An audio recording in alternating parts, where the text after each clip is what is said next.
Okay, everyone, welcome back. We're now going to do oxidative phosphorylation. The moment we've all been waiting for. But before I start, I just want to make a little correction. I don't know what I said earlier when I was summarizing up the Krebs cycle, but this is how you pronounce and this is how you spell oxaloacetate. All right, I always get it wrong. It's a bit of a tongue teaser. Learn it as in oxaloacetate. And that is the name of the 4-carbon molecule during the Krebs cycle. All right, so sorry about that. I can't remember what I called it, but it certainly wasn't that. Okay, here we go. So up till now, glycolysis takes place in the cytoplasm, and the link reaction and the Krebs cycle take place in the matrix, which is sort of like the jelly cytoplasm of the mitochondria. We're now looking at this area. Do you remember we had an outer membrane of the mitochondria and we had an inner membrane, didn't we? And the inner membrane was arranged in folds, finger-like folds, called cristae. Well, imagine we are now going to be looking at a section, all right, of the inner membrane. So what I describe now happens on the inner membrane of the mitochondria. Okay, so let's take this here, all right? Here is our inner membrane. And on the inner membrane are some proteins. All right. 1, 2, 3, 4. They've got some ions in them.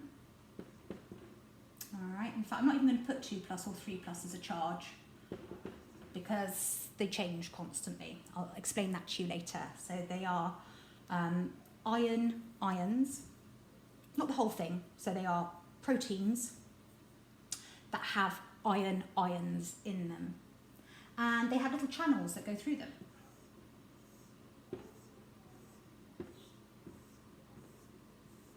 Okay, so this is the matrix down here, matrix,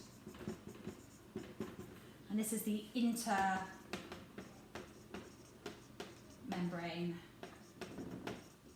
space. And then after we have these 4 proteins, we have a bit of a weird looking thing, all right, with a channel going through it.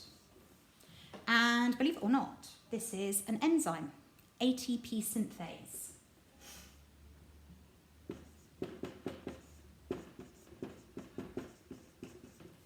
Don't get it confused with ATPase.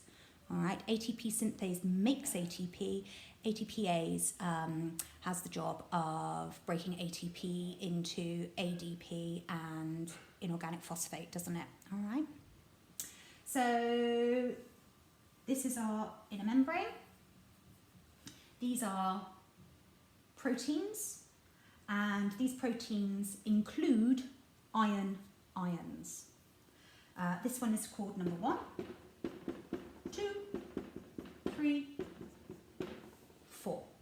All right.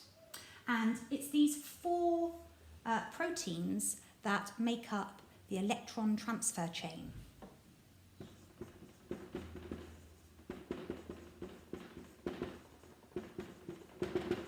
And you'll have heard me talk about that before. Sometimes it's referred to as the ETC. Do you remember I told you that oxidative phosphorylation is made up of 2 stages?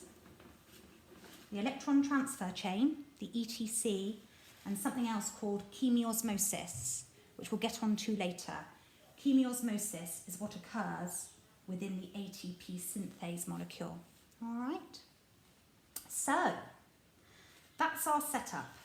I'm going to rub off the iron just to keep it all nice and simple.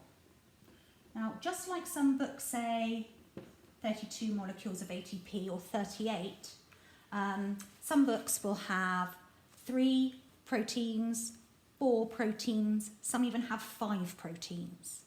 But for the sake of your exam and the OCR syllabus, we have 4. All right, just in case you get confused when you read around the subject. So, Let's get rid of this as well to make it nice and clear.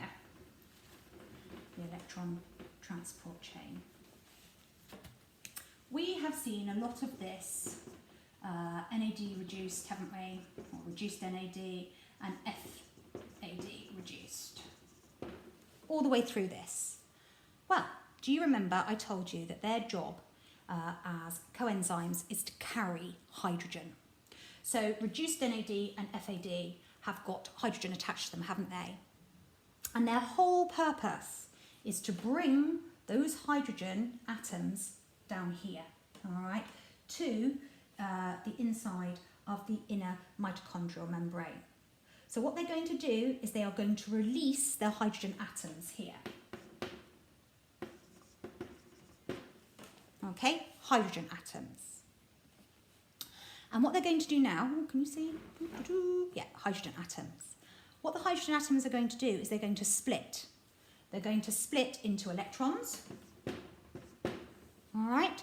And they're also going to split into hydrogen plus ions, which is another word, chemists, for protons, isn't it?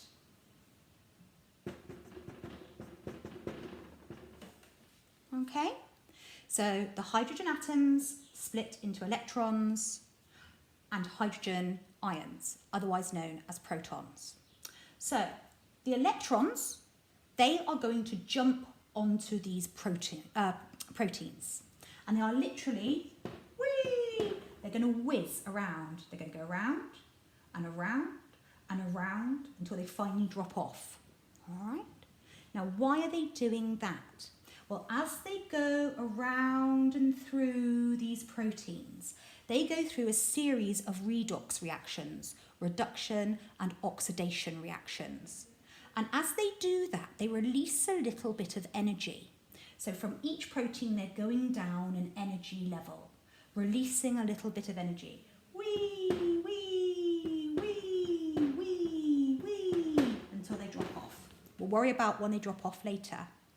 So what is the purpose of the little bit of energy that they are creating as they go through their redox reactions, as they go down energy levels along the protein chain? Remember, it's called the electron transfer chain. You can see now why, can't you? They are literally going from one to the next. Okay, they're transferring from one protein to the next. Well, the reason why they produce a tiny little bit of energy is because we have now got to pump these hydrogen plus ions through the proteins into this intermembrane space. All right, so across they go.